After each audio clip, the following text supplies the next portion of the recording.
مجھے نہایت ہی افسوس ہے کہ حکومت کے وزیر یہ کہہ رہے ہیں کہ کھاد اس لیے دستیاب نہیں یا کھاد اس لیے مہنگی ہو گئی ہے کہ زمیندار زیادہ کھاد استعمال کر رہے ہیں۔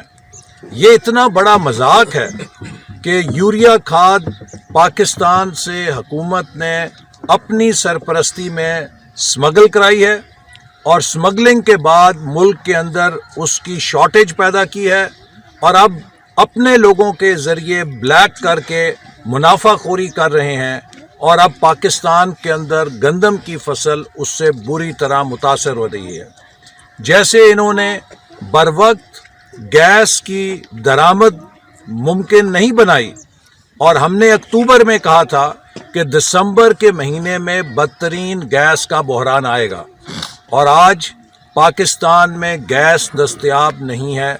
شہروں کے اندر لوگ لکڑیاں جلانے پر مجبور ہیں۔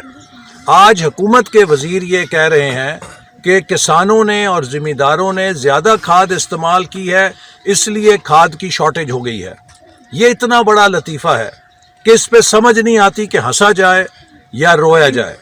کل کو جب گندم کا اور آٹے کا بحران پیدا ہوگا تو یہی وزیر کہیں گے کہ ملک میں آٹا اس لیے شارٹ ہو گیا ہے کہ لوگوں نے 2 کی بجائے 4 روٹیاں کھائی ہیں، لوگوں نے آٹا زیادہ کھایا ہے اس لیے ملک سے آٹا غائب ہو گیا ہے۔ اور یہ کل کو پھر یہی کہیں گے کہ چینی بھی اس لیے مہنگی ہے کہ لوگوں نے 1 کی بجائے 4 چمچ چینی چائے کی پیالی میں ڈالنا شروع کر دیے ہیں۔ یہ کل کو یہ بھی کہیں گے کہ پاکستان کے اندر پیٹرول اس لیے مہنگا ہو گیا ہے کہ ہر بندہ گاڑی میں ٹینکی فل کرا رہا ہے۔ ایسے وزیر، ایسی منطق اور ایسی دلیلیں قوم کی عقل اور شعور کا منہ چڑھا رہی ہیں۔